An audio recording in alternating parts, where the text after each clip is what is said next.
জুলাই গণঅভ্যুত্থানে অংশগ্রহণকারীদের বিরুদ্ধে করা সব দেওয়ানি ও ফৌজদারি মামলা প্রত্যাহার এবং নতুন কোনো মামলা না করার বিধান রেখে জুলাই গণঅভ্যুত্থান অধ্যাদেশ 2026 জারি করা হয়েছে।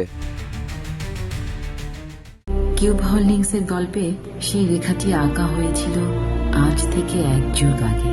কেবল কাগজে নয়, স্বপ্নের মাটির উপর। শব্দ নয়, কেবল নকশাই আমাদের ভাষা। Cube holdings limited.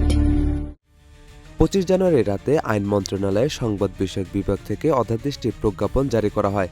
এতে রাজনৈতিক প্রতিশোধের অংশ হিসেবে সংগঠিত কর্মকাণ্ডের জন্য জুলাই যোদ্ধাদের দায়মুক্তি নিশ্চিত করা হয়েছে।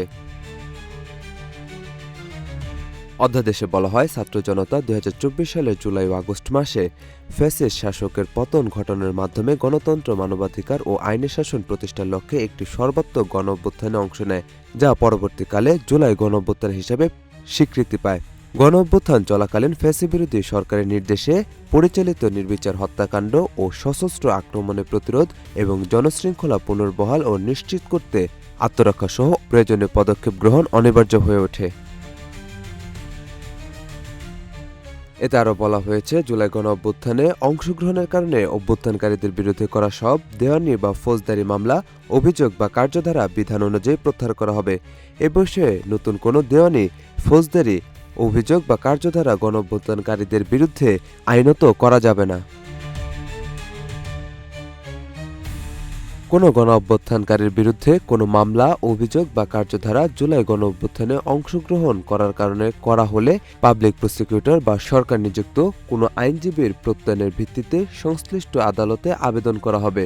আবেদন করার পর আদালত এ মামলা বা কার্যধারা সম্পর্কে আর কোনো কার্যক্রম গ্রহণ করবেন না। এ মামলা প্রত্যাহার করা হয়েছে বলে গণ্য করা হবে এবং অভিযুক্ত ব্যক্তি অবিলম্বে অব্যাহতি বা খালাস পাবেন বলে অধ্যাদেশে জানানো হয়েছে।